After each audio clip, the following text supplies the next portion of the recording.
Bonjour à toutes et à tous. Alors, on va démarrer la conférence sur le bachelor universitaire de technologie et puis les licences.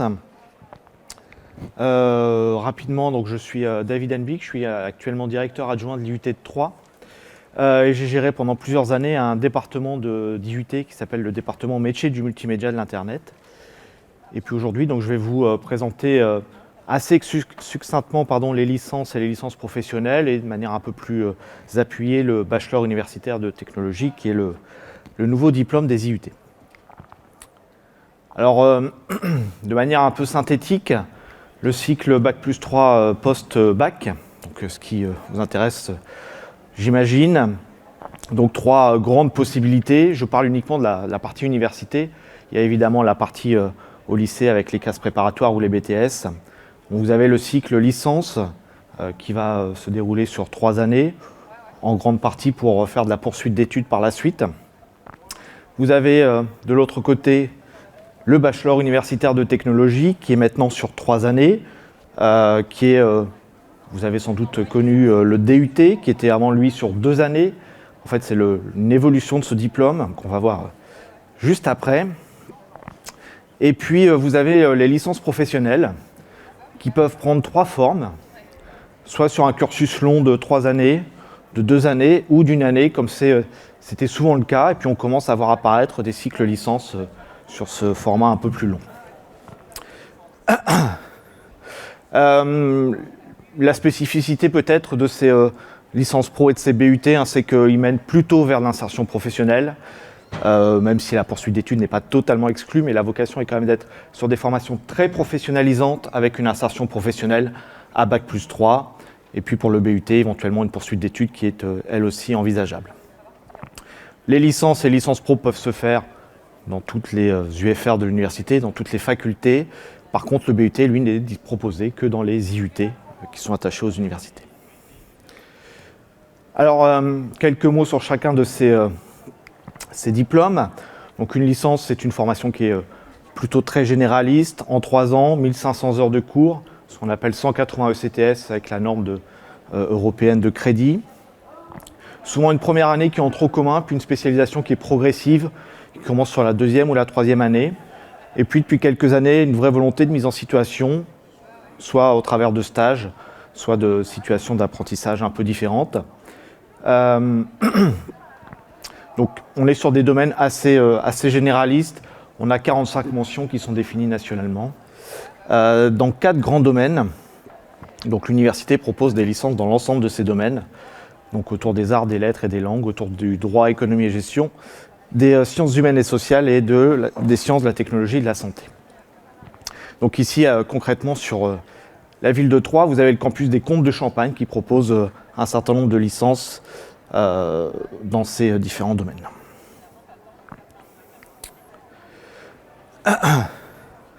Une licence professionnelle, alors on est aussi sur quelque chose qui est réglementé, donc sur quelque chose qui conduit forcément à un Bac+3, donc avec une entrée, je vous l'ai dit, qui peut être décalée en fonction de son parcours. Donc on peut imaginer un BTS qui intègre une licence professionnelle, par exemple, en 3e année. On est aussi sur une délivrance de crédit européen qui est de manière équivalente. Par contre, on est sur une formation qui est, elle, très fortement professionnalisée. Je vais en parler juste après, mais les mentions et les domaines d'application sont beaucoup plus précis qu'une licence qui reste sur des entrées assez généralistes. Donc une large place au stage sur les licences professionnelles. Très souvent, elles sont aussi proposées en alternance. Une large place aussi au projet tutoré, on travaille en groupe, vraiment une formation très concrète. Le volume horaire est un peu plus variable, mais il faut compter entre 400 et 500 heures par année, plus la partie projet ou stage. Donc là, on a 173 mentions qui sont définies au niveau national. Et puis, dans chacune de ces mentions, on peut avoir des déclinaisons, des mentions un peu plus locales qui viennent préciser une licence professionnelle, souvent en fonction d'un contexte territorial. Donc, par exemple, à l'IUT de Troyes, on propose 7 licences professionnelles qui vont des métiers de la banque, avec 3 licences dans ces enjeux-là, en passant par des enjeux autour de la domotique ou de l'industrie, et puis dès la rentrée prochaine, une licence autour de l'aménagement du territoire et de l'urbanisme avec une coloration agriculture urbaine, par exemple. Donc toutes ces licences pour le cas de l'IUT se font uniquement en alternance, et des licences qui intègrent à Bac+2, donc après 2 premières années faites en BTS, en licence ou autre. Le bachelor universitaire de technologie, alors c'est une licence professionnelle, au sens de l'arrêté des licences professionnelles et du bachelor universitaire de technologie, mais avec un cadrage un peu plus précis. Déjà, il peut n'être proposé que dans les IUT. C'est une évolution du TUT qui a existé pendant plus de 50 ans, qui amène à un niveau Bac+3. C'est un diplôme donc en 6 semestres et fortement professionnalisant comme les licences professionnelles, puisqu'on a 26 semaines de stage, 600 heures de projet et assez souvent des parcours qui sont proposés en alternance. Donc le schéma du BUT est ici sur le côté, il est classique par rapport à tous les diplômes, sur 3 années. Toujours la possibilité de sortir à Bac+2 avec le DUT en poche. Et puis la suite plutôt logique, c'est d'intégrer une 3e année pour avoir son bachelor universitaire de technologie. Alors c'est une formation qui est exigeante en termes de volume horaire, puisqu'on est sur une formation qui fait entre 1800 et 2000 heures. Donc 1800 pour les formations dites plutôt tertiaires, donc tout ce qui est le service, et 2000 heures pour les formations plutôt secondaires, autour de l'industrie par exemple, ou des métiers du multimédia. À cela s'ajoute 600 heures de projet, pendant lesquelles les étudiants sont accompagnés à réaliser quelque chose de concret en lien avec le monde professionnel. À cela va aussi s'ajouter le stage, comme évoqué précédemment, et ou l'alternance sur certains parcours. Donc là, l'intérêt de cette évolution par rapport au DUT, c'est de venir s'aligner sur les standards européens, puisque jusqu'à présent, le DUT s'arrêtait à Bac+2. La majorité des étudiants continuent à Bac+3, souvent pour avoir un niveau Bac+3, voire faire une poursuite d'études par la suite. Donc là, on s'aligne sur les standards avec ce diplôme. On enlève la sélection qui se faisait en 3e année pour les étudiants qui voulaient continuer, et on sécurise un parcours en 3 ans fortement professionnalisant. Alors en plus de ça, en fait, on a une pédagogie qui est innovante sur ce diplôme, sur ce bachelor universitaire de technologie. Déjà, c'est un diplôme qui est intégralement rédigé en compétences, ce qui donne une vraie lisibilité du diplôme obtenu par les étudiants et par les entreprises. Et puis les pédagogies, elles s'appuient sur des mises en situation professionnelle concrètes, avec la moitié du diplôme qui est consacré à du travail pratique, autour de ce qu'on appelle les travaux pratiques, les TP, en petits groupes, sur des installations concrètes, donc ordinateur, salle industrielle, studio de tournage, etc. Et puis on a ce nouveau format qui s'appelle les SAE, qui est donc un moment particulier en termes de pédagogie, où les étudiants doivent mener à bien des commandes qui sont proches de ce que pourrait être une commande dans le monde industriel, le monde professionnel, voire accompagnées par des professionnels pour certaines. Et puis l'idée, c'est de mettre les étudiants au cœur de leur formation, puisque on doit les mettre dans une forme d'autonomie qui les oblige à mobiliser l'ensemble des connaissances qu'ils ont vues dans les cours plus classiques qui restent en parallèle. L'idée, c'est aussi de les confronter au travail individuel ou en groupe, puisque la plupart des métiers se faisant en groupe, c'est une forme de pédagogie qu'on applique très souvent pour confronter les étudiants à ce type de configuration. Alors ce nouveau diplôme, il apporte pas mal de choses. Déjà, des possibilités d'échange accrues avec les autres universités, puisqu'on est sur le référentiel LMD, donc Bac+3, Bac+5 et Bac+8. Donc ça fait des équivalences un peu plus fortes qui peuvent se mettre en place. Toujours le DUT qui est délivré au bout des 2 années. Possibilité de sortir évidemment en 2e ou en 3e année, ça reste possible. Et puis aussi possibilité d'intégrer le BUT en 2e ou en 3e année, sur dossier, sur sélection évidemment. Un certain nombre de critères peuvent s'appliquer, mais c'est des choses qui peuvent être possibles, notamment pour des réorientations. Et puis la sortie, l'insertion professionnelle est forcément facilitée, puisque 26 semaines de stage, ça donne une vraie expérience aux étudiants. Voire l'alternance d'ailleurs qui peut se faire sur 1, 2 ou 3 années. Et donc dans ce cas-là, 3 années d'expérience professionnelle, c'est évidemment un atout sur le CV. Quelques autres spécificités, c'est des programmes nationaux, donc n'importe où une spécialité de BUT est proposée. il y a en fait une base qui est nationale, qui est définie et qui est identique dans l'ensemble des départements qui le proposent. Le référentiel de compétences est lui aussi national. Et puis chaque IUT va pouvoir venir à hauteur d'un tiers spécifier son adaptation locale, sa coloration locale, pour répondre à une problématique locale ou une volonté locale de proposer quelque chose d'un tout petit peu différent. Mais malgré tout, donc, 2 tiers est proposé de manière nationale.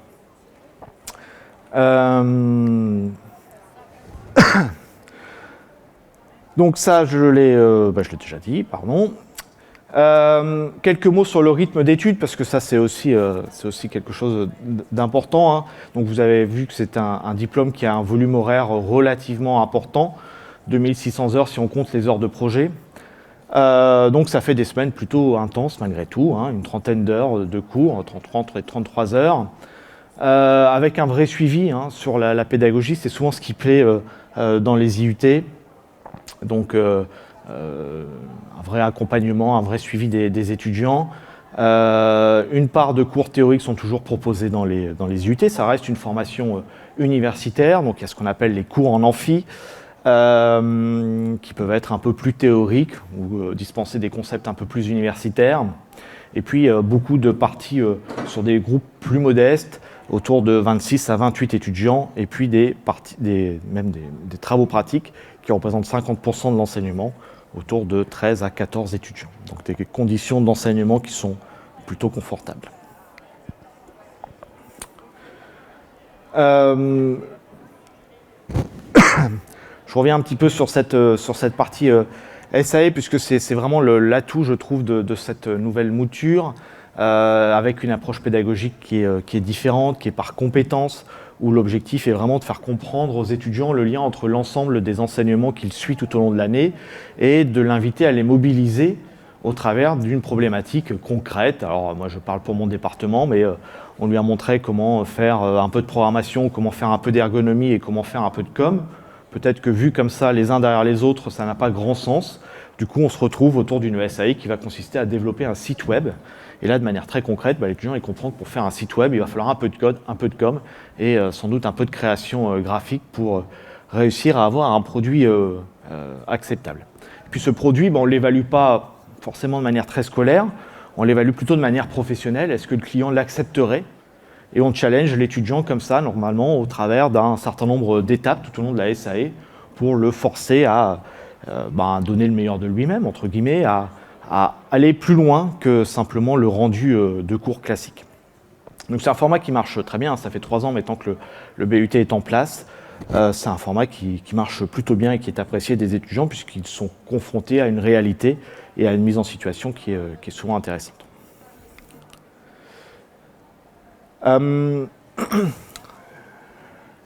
Donc on est sur un département fortement professionnalisant, une vraie volonté de la majorité des IUT de proposer des parcours en alternance. Alors l'alternance, elle peut se faire de plein de manières, je vais y revenir. Elle peut se faire, je l'ai déjà dit, sur 1, 2 ou 3 années, en fonction des parcours et des IUT. C'est pas l'étudiant qui choisit d'être en alternance, c'est le parcours qui est proposé en alternance, et puis l'étudiant suit ce parcours-là. Donc si on est sur une formation sur sur la 2e ou la 3e année en alternance, ça fait beaucoup de semaines en entreprise, hein, c'est à peu près une vingtaine de semaines à l'IUT et puis le reste une trentaine de semaines en entreprise par année. Et puis sinon, c'est un stage. Alors là, en fonction des BUT, le stage, il peut y en avoir dès la première année, souvent en 2e année, un stage d'environ 8 à 10 semaines, et puis un stage plus long en 3e année, autour de 16 semaines. Là aussi, ça fait au final une belle expérience aux étudiants. Alors le rythme d'alternance, il est très variable en fonction des parcours. On peut avoir des formats où c'est une semaine à l'école, une semaine en entreprise. Ça, c'est le format un peu classique, on va dire. Vous avez aussi les filières industrielles, en tout cas chez nous à l'UT 3, qui ont une logique un peu différente, qui mettent les étudiants 3 ou 4 semaines en entreprise pour 3 ou 4 semaines à l'IUT, ce qui permet aux étudiants de se consacrer pendant 4 semaines sur un vrai projet concret au sein d'une entreprise où ils voient toutes les étapes du projet. Et puis on a des filières qui marchent un peu différemment, qui ont les étudiants qui sont 3 jours en entreprise, 2 jours à l'IUT, ou l'inverse. Ce qui donne aussi une organisation très différente, mais qui permet aux étudiants de suivre l'ensemble de la vie de l'entreprise et d'être acteurs de cette vie d'entreprise. Alors, le choix de BUT est plutôt large. Alors, il y a moins de mentions, entre guillemets, que les licences pro, mais il y a quand même un panel qui couvre une grande majorité des métiers. Donc, 24 spécialités existent pour le DUT et aujourd'hui pour le BUT. À l'IUT de 3, on en propose 6. Donc vous avez carrière juridique, gestion des entreprises et des administrations, génie électrique et informatique industrielle, génie mécanique et productique, métier du multimédia et de l'Internet et technique de commercialisation. Vous avez l'IUT de Reims qui propose une offre complémentaire à ce panel de 3. Et puis vous avez en France 112 IUT qui proposent ces spécialités. Alors les spécialités ici, elles vont plutôt correspondre donc à des domaines d'activité, à des domaines professionnels, mais pas forcément à un métier spécifique. À l'issue d'un DUT ou d'un BUT plutôt, pardon, on a malgré tout encore un panel assez large de métiers qui s'ouvrent. On n'est pas sur quelque chose d'aussi précis peut-être qu'un BTS. La plupart de ces BUT, en fait, ont la première année qui a un tronc commun. En fait, il y en a 3 qui ne fonctionnent pas tout à fait pareil, mais la plupart ont un tronc commun en première année, ce qui permet vraiment de préparer l'étudiant au choix de parcours qui va lui convenir le mieux.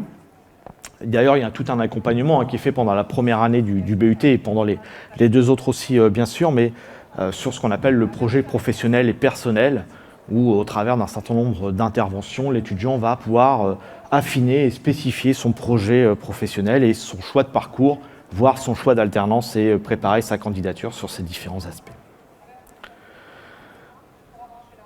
Enfin, alors comment intégrer l'IUT ? Alors, tout comme pour les licences générales ou les licences professionnelles qui commencent juste après le bac, ça se fait sur Parcoursup. C'est le seul moyen de sélection que l'on utilise. Alors le BUT, quelques règles un peu particulières peut-être. Déjà, on a un certain nombre de places qui sont réservées pour les bacheliers technologiques. Donc ça fait partie de la définition du BUT. Donc on a 50% des places qui sont réservées pour les bacheliers technologiques et donc 50% des places qui sont réservées pour les bacheliers généraux. On prend aussi quelques bacs professionnels en fonction de la qualité du dossier et du projet surtout. Assez souvent, c'est aussi le projet qui prime et la motivation de l'étudiant qui prime, au-delà de simplement un résultat scolaire, qui est évidemment un critère qualitatif qu'on peut regarder, enfin quantitatif qu'on peut regarder, mais ce qu'on aime bien aussi, et un certain nombre de filières étudient de manière plus spécifique, plus spécifiquement les motivations au travers d'entretiens, par exemple, ou de questions complémentaires. Et ce qu'on va regarder, c'est vraiment la motivation du candidat sur la spécialité sur laquelle il candidate, sa connaissance de cette spécialité au travers d'un échange ou de sa candidature. Donc voilà, s'il faut faire quelques conseils sur cette candidature, c'est surtout éviter les documents un peu génériques qu'on copie-colle sur chacune des candidatures. Ce qu'on aime bien, on lit l'intégralité des dossiers, alors ça fait entre 800 et 2000 dossiers en fonction des filières, mais on lit l'intégralité des dossiers. Souvent, c'est lu même 2 fois par 2 collègues différents. Comme je vous le disais, il y a éventuellement des entretiens, mais ce qui est intéressant, c'est vraiment de prendre le temps de rédiger son projet professionnel en lien avec la formation sur laquelle vous candidatez. Alors, une fois qu'on aura fait les 3 années de BUT, qu'est-ce qu'on peut faire après ? Il y a quand même une forte vocation à intégrer le monde professionnel, notamment si on a fait l'alternance. Donc après 1 ou 2 années d'alternance, il est quand même assez fréquent que les entreprises proposent à l'étudiant qu'ils ont passé 1 à 2 années à former un contrat à l'issue de ces 3 années. Il y a éventuellement la possibilité de sortir à Bac+2 pour intégrer une licence professionnelle qui pourrait continuer d'exister et intégrer une formation peut-être un peu plus spécialisée, de manière... il y a aussi la possibilité, alors j'ai mis après le BUT, mais là on est sur avant le BUT, le titre n'est pas forcément le plus adapté. Il y a aussi la possibilité pour certains BTS d'intégrer le BUT donc en 3e année, ou en 2e année en fonction là aussi du projet, du dossier, ce qui peut être intéressant de refaire une année intermédiaire entre guillemets pour avoir le niveau adéquat et réussir à la fin du BUT. Tout ça est spécifique et dépend des des IUT et des formations, il n'y a pas de règle absolue sur l'intégration de ces entrées. Dans tous les cas, c'est une étude de dossier et un entretien en général qui est proposé. Donc les sorties existent toujours dès la deuxième année, hein, pour ceux qui valident les 2 premières années avec l'obtention du DUT, pour éventuellement continuer d'intégrer donc des écoles ou à l'issue de la 3e année pour l'insertion professionnelle. Donc les poursuites d'études sont possibles à Bac+2 ou à Bac+3 également. Voilà, j'ai fait le tour de ce que je voulais vous informer, vous dire sur ces sur ces formations, je vais y arriver. On est présent donc sur le salon si vous voulez plus de détails pour chacune des spécialités. Il y a aussi des collègues qui sont là sur les licences. Et puis les portes ouvertes de l'IUT se dérouleront le 3 février, alors de l'IUT et de l'université, puisque tous les sites de l'université seront ouverts le 3 février. Donc n'hésitez pas à venir nous rencontrer. Et puis si vous avez des questions, surtout, je suis là pour y répondre. Soit de manière officielle en public, soit juste après, pour ceux qui sont plus timides. Oui.